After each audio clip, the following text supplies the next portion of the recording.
দেশ বিদেশের সাহিত্যের কিছু মজাদার গল্প দিয়ে সাজানো আমাদের এই বিশেষ নিবেদন সানডে ফান্ডে। আজ আপনাদের জন্য সত্যজিৎ রায়ের লেখা গল্প বলিয়ে তারিণী খুড়ো। সত্যজিৎ রায়ের অনবদ্য চরিত্রগুলোর মধ্যে যেমন আছে ফেলুদা, প্রফেসর শঙ্কু, জটায়ু, তেমনই আছেন তারিণী খুড়ো। গল্প বলিয়ে এই ভদ্রলোকটি নাকি ৩৩খানা শহরে ৫৫ রকমের কাজ করেছেন, ফলে তার গল্পের স্টক প্রচুর। বিচিত্র সেসব কাহিনী।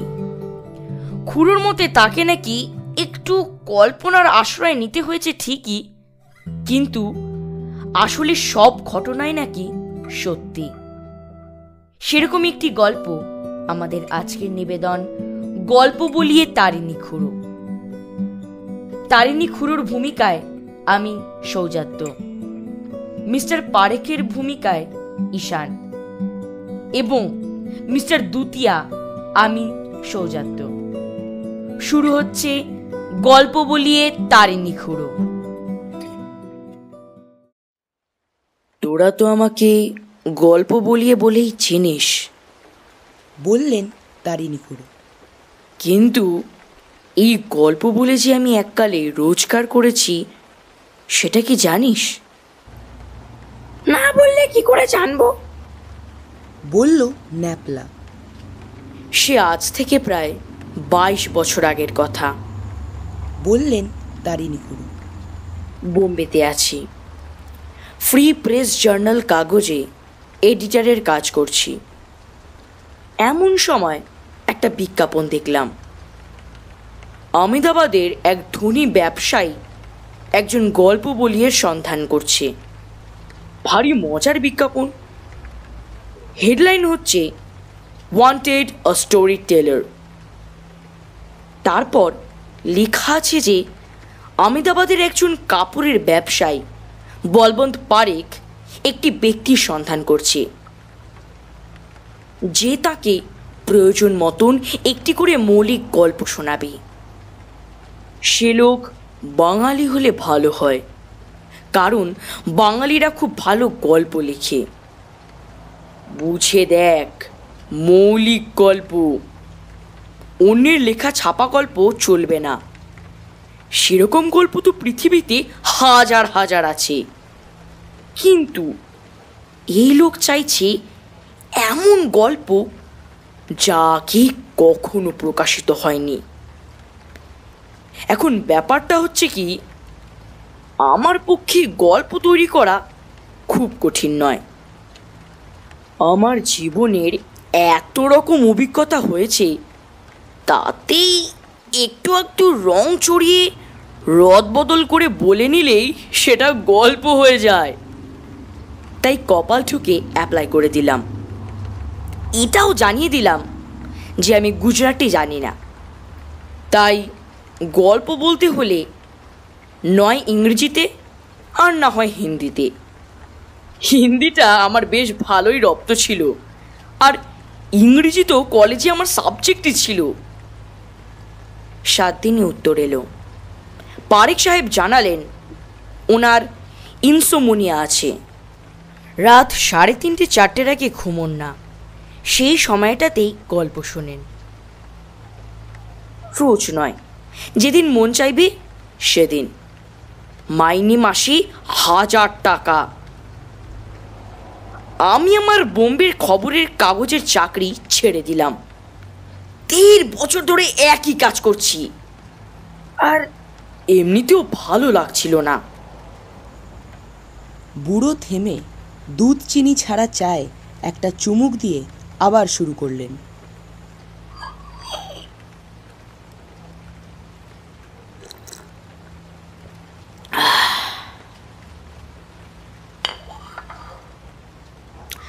হ্যাঁ, আহমেদাবাদে গিয়ে জানলুম পারেখ সাহেবের কাপড়ের মিল আছে।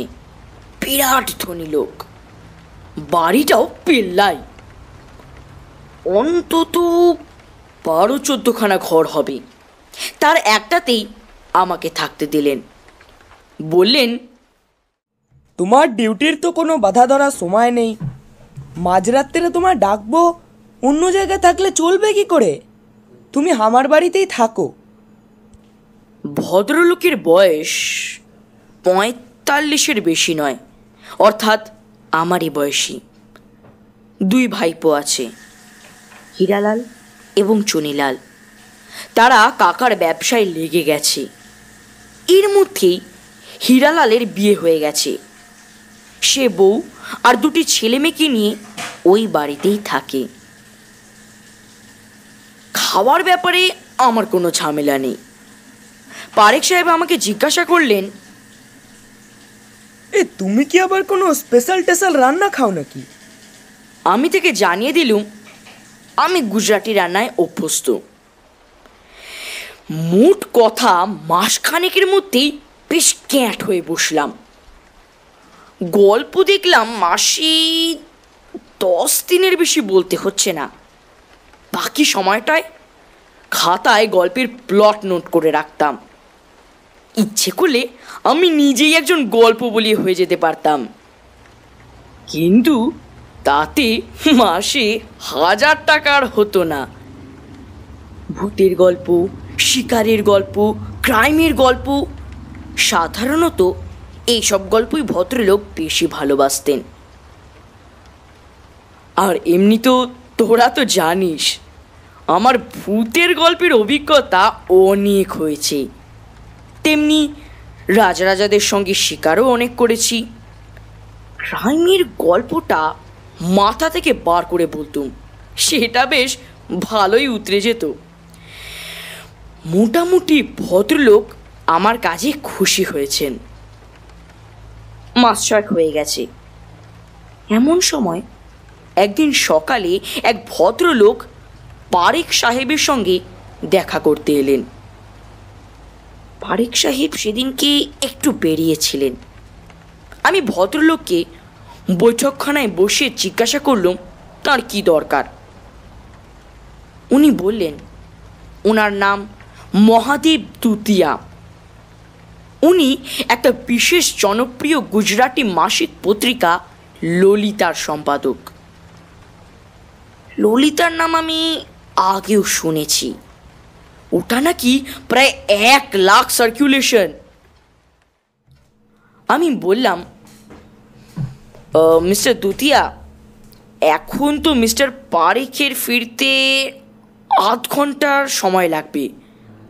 আপনি যদি বলেন আপনার কি দরকার, আমি তাহলে সেটা বলে দেব। দুতিয়া বললেন, আমি ওনার কাছ থেকে গল্প চাইতে এসেছি। সাহিত্য পত্রিকায় উনি নিয়মিত গল্প লিখেছেন মাস কয়েক। আমার গল্পগুলো খুব ভালো লেগেছে, তাই ভাবছিলাম আমাদের কাগজে যদি লিখে দেন। আমাদের পাঠ্য সংখ্যা সাহিত্যের প্রায় 1.5। উনি গল্প লিখেছেন?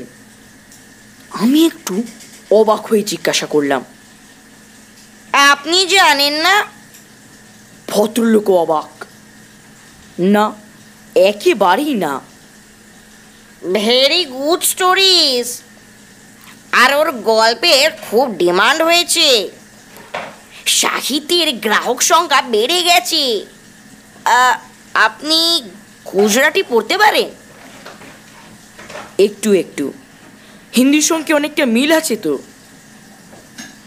এই দেখুন ওনার লেখা একটা গল্প।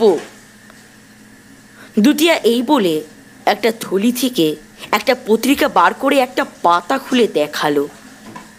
লেখকের নামটা সহজেই পড়ে নিতে পারলাম, কোনো অসুবিধা হলো না। এ গল্প আপনি পড়েছেন? সার্টেনলি, খুব ভালো গল্প। গল্পের মোটামুটি ব্যাপারটা খুব সংক্ষেপে আমাকে বলতে পারেন? দুতিয়া বললেন, এবং আমি বুঝলাম সেটা আমারই একটা গল্প। ভদ্রলোকের কাহিনীকার হবার খুব শখ জেগেছে, কিন্তু নিজের মাথায় কোনো প্লট আসে না, তাই অন্যের কাছ থেকে শোনা মৌলিক গল্প নিজের বলে চালাচ্ছেন।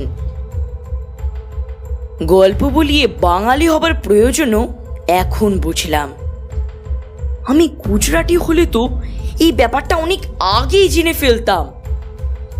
এভাবে ঘটনাচক্রে দুতিয়ার কাছ থেকে জানার কোনো প্রয়োজনই হতো না। আমি বললাম, আপনি কি বসবেন নাকি আরেকদিন আসবেন? অবশ্যই আমিও ওকে ব্যাপারটা বলে দিতে পারি। আমি নিজেই আসবো। কাল সকালে এলে দেখা হবে কি? হ্যাঁ, আপনি 11টা নাগাদ এলে নিশ্চয়ই হবে। মিস্টার পারেখ একটু দেরি করে ওঠেন। মিস্টার দুতিয়া চলে গেলেন। আমি আবার মনে মনে ব্যাপারটা উপলব্ধি করার চেষ্টা করলাম। ব্যাপার খুবই সোজা। লোকটা স্রেফ আমাকে না জানিয়ে আমার নাম ভাঙিয়ে নিজের নাম করছে। না, এর একটা বিহিত না করলেই নয়। এই জিনিস বরদাস্ত করা যায় না। অথচ লোকটাকে দেখে একবারও বুঝতে পারিনি যে সে এত অসৎ হতে পারে। পরদিন দোতলায় আমার ঘরের জানলা থেকে দেখলাম ঠিক 11টার সময় একটা পুরানো ফোর্ড গাড়ি এসে পারেখের বাড়ির সামনে থামলো, আর তার থেকে নামলো দুতিয়া।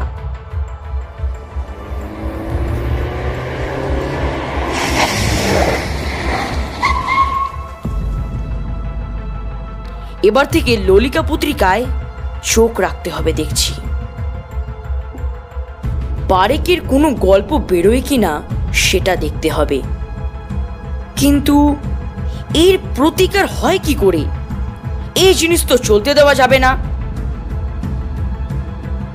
রাত্রিরে ডাক পড়ল। গেলুম। পারেখ বললে গল্প শুনবে। আমারও ভাবাই ছিল। আমি বলে গেলুম। গল্প শেষে আমায় তারিফও করলো। বললে, this is one of your best. 1 মাসের পরের কথা। এর মধ্যে আরো 8-10টা গল্প বলা হয়ে গেছে। একদিন সকালে পারেখ বেরিয়েছে। আমি আমার ঘরে বসে আছি। এমন সময় পারেখের ভাইপো হীরালাল এসে আমায় বলল টেলিফোন আছে। আমি নিচে আপিসে গেলুম। ফোন তুলে হ্যালো বলে দেখলাম ললিতার সম্পাদক দুতিয়া কথা বলছেন। বললেন, মিস্টার পারেখ নেই শুনছি। না, উনি একটু বেরিয়েছেন। বিশেষ জরুরি দরকার ছিল। তা আপনি কি একবার আমাদের অফিসে আসতে পারবেন? ঠিকানাটা টেলিফোন ডিরেক্টরিতেই পাবেন। আমি বললাম, এখান থেকে কত দূর আপনাদের অফিস? ট্যাক্সিতে এলে 10 মিনিটের মধ্যেই পৌঁছে যাবেন। বেশ, আমি আসছি। ললিতার অফিস দেখলেই বোঝা যায় তাদের অবস্থা খুব সচ্ছল।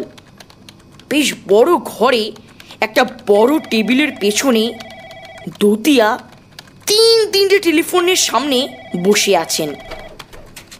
আমাকে দেখেই উত্তেজিত হয়ে বলে উঠলেন, কেলেঙ্কারি ব্যাপার। কি হলোটা কি? মিস্টার পারেখ আমাদের একটা গল্প পাঠিয়েছিলেন। চমৎকার গল্প, খাসা গল্প। আমরা সেটা ছাপিয়ে দিলাম। তারপর থেকে অন্তত 150 খানা চিঠি পেয়েছি। পাঠকেরা বলছে গল্পটা চুরি। এর মূল লেখক হচ্ছেন ওই তোমাদের বাংলাদেশের শরৎচন্দ্র চ্যাটার্জি।